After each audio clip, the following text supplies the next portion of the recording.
రాత్రిపూట విహారీ చలిలో ఎంతగానో ఇబ్బంది పడుతూ ఉంటే విహారీ చలికి తట్టుకోలేకపోవడం చూసిన కనక మహాలక్ష్మి విహారీ కోసం అని చెప్పి దుప్పటి తీసుకువెళ్ళి ఇస్తుంది. అలా విహారీ ఒంటి మీద దుప్పటి కప్పిన తర్వాత అప్పుడు లక్ష్మిని పట్టుకొని విహారీ ఎంతగానో ఎమోషనల్ అవుతూ ఉంటాడు. కనకం, ఎవరు ఏమనుకున్నా సరే నిన్ను ఇక్కడి నుండి తీసుకువెళ్ళకుండా నేను వెళ్ళను. నువ్వు నా భార్యవి. ఆఖరికి నన్ను చంపేసినా సరే నేను ఇక్కడి నుండి వెళ్ళను. నువ్వు నా ప్రాణం. నేను ఇక్కడి నుండి వెళ్ళడం అంటూ జరిగితే అది నిన్ను తీసుకునే అని చెప్పి విహారీ అంటూ ఉంటాడు. ఇక అప్పుడే ఆదికేశవులో కత్తి తీసుకొని అటువైపుగా వస్తూ ఉంటాడు. కనకం అని గట్టిగా అరుస్తూ, వాడొక మోసగాడు, పెళ్లి చేసుకొని మోసం చేశాడని తెలిసి కూడా నువ్వు ఎందుకు ఇంకా వాడి గురించి ఆలోచిస్తున్నావని చెప్పి కనక మహాలక్ష్మిని ఇంట్లోకి లాక్కుపోతాడు. ఇక అప్పుడే గౌరీ బయటకు వస్తుంది. ఏమయ్యా, ఏమైంది, ఎందుకు అమ్మాయిని ఇలా లాక్కొస్తున్నావని చెప్పి అంటూ ఉంటే, చూడమే, నీ కూతురికి ఇంకా బుద్ధి రాలేదు. వాడు పెళ్లి చేసుకొని మోసం చేశాడని తెలిసి కూడా ఇంకా వాడినే గుడ్డిగా నమ్ముతుంది. నీ కూతురికి నువ్వైనా అర్థమయ్యేలాగా చెప్పు అని ఆదికేశవులు అంటూ ఉంటాడు. అమ్మ కనకం, ఏంటమ్మా ఇది అని చెప్పి అంటూ ఉంటే, అమ్మ ఆయన నా భర్తమ్మ అని చెప్పి లక్ష్మి అంటూ ఉంటుంది. నోరు ముయ్యవే, ఇంకా మీ మధ్య భార్యాభర్తల బంధం ఉందని నువ్వు అనుకుంటున్నావా? ఎప్పుడైతే వాడు నిన్ను పెళ్లి చేసుకొని మోసం చేశాడో, ఇంట్లో పని మనిషిని చేశాడో, అప్పుడే మీ బంధం చచ్చిపోయింది. ఒక్కసారి మనుషుల్ని గుడ్డిగా నమ్మితే దాన్ని మోసపోవడం అని అంటారు. మళ్ళీ మళ్ళీ నమ్మితే దాన్ని తప్పంటారు. తెలిసి తప్పు చేయొద్దు కనకం. రేపే పంచాయతీ పెట్టి వీడితో నీకున్న బంధాన్ని శాశ్వతంగా తెంచేస్తాను అని చెప్పి ఆదికేశవులు లక్ష్మిని లోపలికి లాక్కుపోతారు. ఇక దాంతో విహారీ ఎంతగానో బాధపడిపోతూ ఉంటాడు. ఇక తర్వాత రోజు ఉదయాన్నే ఊర్లో పంచాయతీ పెడతారు. విహారీని, లక్ష్మిని ఆ పంచాయతీలో నిలబెడతారు. ఆదికేశవులతో పాటు మరి కొంతమంది ఊర్లో ఉన్న పెద్ద మనుషులు అందరూ కూడా అక్కడే ఉంటారు. ఇకప్పుడు తీర్పిస్తున్న పెద్ద మనిషి మాట్లాడుతూ, మా ఊరి ఆడబిడ్డను పెళ్లి చేసుకొని దారుణంగా నువ్వు మోసం చేశావు. మా ఊరి పెద్దని కూడా పంచాయతీలో నిలబెట్టావు. ఎట్టి పరిస్థితులను నువ్వు చేసిన తప్పుని మేము సహించము. మా ఊరి కట్టుబాట్ల ప్రకారం నీకు శిక్ష విధించడం జరుగుతుంది అని చెప్పి ఊరి పెద్ద అంటూ ఉంటారు. ఇకప్పుడు విహారీ, అయ్యా, నా వల్ల, నా కుటుంబం వల్ల తప్పు జరిగిన మాట నిజమే అని చెప్పి విహారీ అంటూ ఉంటే, అప్పుడు ఊర్లో ఉన్న ఒక వ్యక్తి, చూసారా, తప్పు చేసిందే కాకుండా అవును నా వల్ల తప్పు జరిగిందని ఎంత ధైర్యంగా చెబుతున్నాడో అని చెప్పి అంటూ ఉంటే, ఊరి వాళ్ళందరూ కూడా కోపంగా రాళ్ళు తీసి విహారీ మీద విసురుతూ ఉంటారు. ఇక దాంతో కనక మహాలక్ష్మి ఎంతగానో ఏడుస్తూ ఉంటుంది. ఒక్క నిమిషం ఆగండి, నా భర్తని కొట్టకండి అని చెప్పి లక్ష్మి వెళ్ళి అడ్డుగా నిలబడుతుంది. ఇక దాంతో ఆదికేశవులు కూడా ఆగండి, ఆగండి, కొట్టకండి అని ఊరి జనాన్ని ఆపుతూ ఉంటాడు.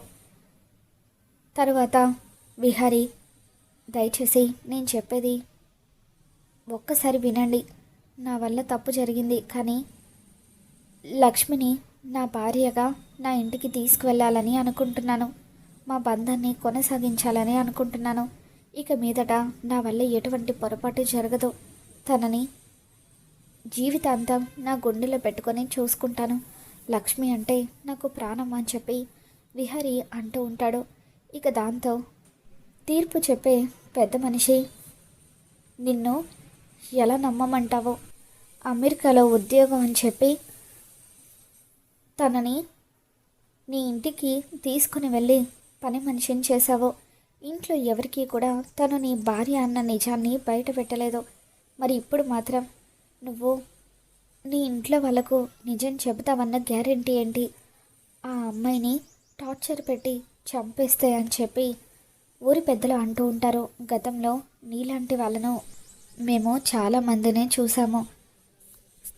గొడవలు అవుతున్నాయని పంచాయతీలోకి రావడం, ఆ తర్వాత మళ్ళీ భార్యను తీసుకుని వెళ్ళి చంపేయడం, చిత్రహింసలు పెట్టడం, ఇదంతా కూడా మేము చూస్తూనే ఉన్నాము. కాబట్టి నిన్ను నమ్మి మా ఆడబిడ్డను నీ చేతుల్లో పెట్టలేము అని ఆయన అంటూ ఉంటారు. అయ్యా, దయచేసి నాకు ఒక్క అవకాశం ఇవ్వండి. 3 రోజులు నాకు టైం ఇస్తే కనక మీద నాకు ఎంత ప్రేమ ఉందో నేను మామయ్య గారి ముందు నిరూపించుకుంటాను అని చెప్పి విహారీ అంటూ ఉంటాడు. వీడిని నమ్మొద్దు, వీడికి ఎట్టి పరిస్థితులను సమయం ఇవ్వద్దు అని చెప్పి ఊర్లో ఉన్న ఒక వ్యక్తి గొడవ చేస్తూ ఉంటాడు. ఇక దాంతో విహారీ కత్తి తీసుకొని వచ్చి తన చేతి మీద పెట్టుకొని, లక్ష్మి కోసం నేను చావడంకైనా సిద్ధంగా ఉన్నాను. మీరు కనుక 3 రోజులు నాకు టైం ఇవ్వకపోతే నేను చచ్చిపోతాను అని చెప్పి విహారీ అంటూ ఉంటాడు. ఇక దాంతో ఇతను నాటకాలు ఆడుతున్నాడు, ఇతనికి టైం ఇవ్వడానికి వీల్లేదు అని చెప్పి మిగతా వాళ్ళు గొడవ చేస్తూ ఉంటారు. దయచేసి నన్ను నమ్మండి, 3 రోజులు టైం ఇవ్వండి. లక్ష్మి మీద నాకున్న ప్రేమ ఏంటో మీకే తెలుస్తుంది అని చెప్పి విహారీ అంటూ ఉంటాడు. ఇక దాంతో ఊరి పెద్దలు తీర్పు ఇచ్చేలోగానే లక్ష్మి ఒక్కసారిగా కళ్ళు తిరిగి పడిపోతుంది. లక్ష్మి కళ్ళు తిరిగి పడిపోవడంతో అక్కడున్న డాక్టర్ని పిలిపిస్తారు. లేడీ డాక్టర్ వచ్చి లక్ష్మిని చెక్ చేసిన తర్వాత ఇప్పుడు ఈ అమ్మాయి 2 నెలల గర్భవతి అని చెప్పి అంటూ ఉంటారు. ఎప్పుడైతే లక్ష్మి ప్రెగ్నెంట్ అన్న విషయం తెలుస్తుందో అందరూ ఒక్కసారిగా షాక్ అవుతారు. ఆదికేశవులు గారు, మీ అమ్మాయి ప్రెగ్నెంట్ కాబట్టి ఒక్కసారి ఈ విషయం గురించి ఆలోచించండి.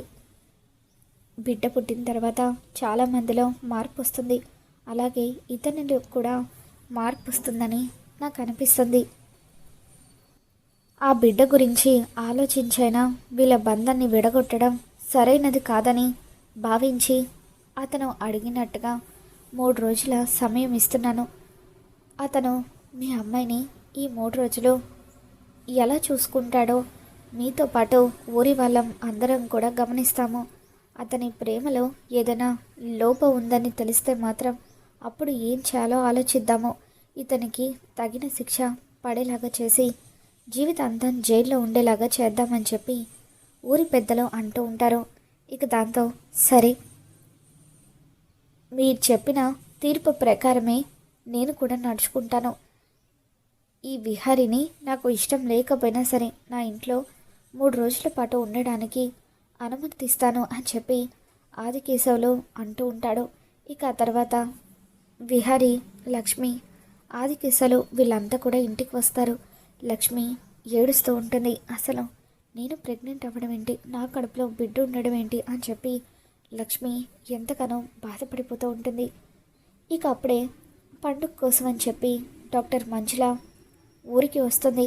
అక్కడ పంచాయతీలో అందరూ వెళ్ళిపోతూ ఉండడంతో ఇదేంటి ఇప్పుడే పంచాయతీ జరిగిందా, ఎవరి గురించి అని చెప్పి మంజుల తన చెల్లిని అడుగుతూ ఉంటే, అక్క, అదే అక్క, ఆదికేశవులు బాబాయ్ ఉన్నాడు కదా, తన కూతురు లక్ష్మి ఉంది కదా, లక్ష్మిని పెళ్లి చేసుకున్న అతను అమెరికాలో ఉద్యోగం అని చెప్పి లక్ష్మిని అక్కడ ఇంట్లో పని మనిషిని చేశాడట. ఆ విషయం బాబాయ్కి తెలిసింది, ఊర్లో పంచాయతీ పెట్టాడు. ఇప్పుడే ఆ అక్క ప్రెగ్నెంట్ అని బయటపడింది అని చెప్పి మంజుల సిస్టర్ మంజులకు చెప్పడంతో ఎలాగైనా సరే విహారీ, లక్ష్మి ఇద్దరూ ఇక్కడే ఉన్నారు కాబట్టి వాళ్ళతో మాట్లాడి ఏం జరిగిందో ఎక్స్ప్లెయిన్ చేయాలి, లేకపోతే వాళ్ళ మధ్య అపార్థాలు వచ్చే అవకాశం ఉంది అని చెప్పి మంజుల ఆదికేశవుల ఇంటికి బయలుదేరి వస్తూ ఉంటుంది. విహారీ అసలు లక్ష్మి ప్రెగ్నెంట్ అవ్వడం ఏంటా అని ఆలోచిస్తూ ఉంటాడు. ఆదికేశవులు గౌరీతో, గౌరీ, పంచాయతీ వాళ్ళు చెప్పారు కదా, మనకి ఇష్టం లేకపోయినా ఈ దరిద్రాన్ని 3 రోజుల పాటు భరించాలి. అసలు వాడు నిన్ను పని మనిషిని చేస్తే నువ్వు వాడి వల్ల ప్రెగ్నెంట్ అవ్వడం ఏంటి? 3 రోజులు చూస్తాను. ఈ 3 రోజుల్లో ఈ విహారీ ప్రేమ అంతా కూడా కపట నాటకం అని ప్రూవ్ చేసి ఆ బిడ్డను అబార్షన్ చేయించేసి నీకు మరొక పెళ్లి చేస్తాను అని చెప్పి ఆదికేశవులు అంటూ ఉంటాడు. దాంతో లక్ష్మి బాధపడిపోతూ ఉంటుంది. ఇక అప్పుడే అక్కడికి వచ్చిన మంజుల అదంతా కూడా వినేస్తుంది. బాబాయ్ గారు, ఎందుకు బాబాయ్ గారు అనవసరంగా ఆవేశపడుతున్నారు. లక్ష్మి గురించి నాకు బాగా తెలుసు. లక్ష్మి విహారీ గురించి అంతలా చెప్తుందంటే ఖచ్చితంగా వాళ్ళ మధ్య ఎంత బలమైన బంధం ఉందో మీరే అర్థం చేసుకోండి బాబాయ్ గారు అని చెప్పి మంజుల అంటూ ఉంటుంది. నీకేం తెలీదమ్మా, వీళ్ళంతా కూడా ఇలాగే నటిస్తారు. ఇప్పుడు కూడా మరొకసారి నా కూతుర్ని మోసం చేయాలని ఇతగాడు ప్రయత్నిస్తున్నాడు అని చెప్పి ఆదికేశవులు అంటూ ఉంటాడు. తర్వాత మంజుల, విహారి గారు మీతో కాస్త మాట్లాడాలి అని చెప్పి పక్కకు తీసుకుని వెళ్ళి సహస్ర కుట్ర మొత్తం కూడా బయట పెడుతుంది. లక్ష్మి కడుపులో పెరుగుతుంది మీ రక్తమే, ఎటువంటి అనుమానాలు లేకుండా తనని కంటికి రెప్పలాగా చూసుకోండి అని చెప్పి మంజుల చెప్పడంతో చాలా థ్యాంక్స్ డాక్టర్ అంటూ విహారీ డాక్టర్కి థ్యాంక్స్ చెప్పి ఇక ఆ రోజు నుండి లక్ష్మిని ఎంత జాగ్రత్తగా చూసుకుంటూ ఉంటాడు.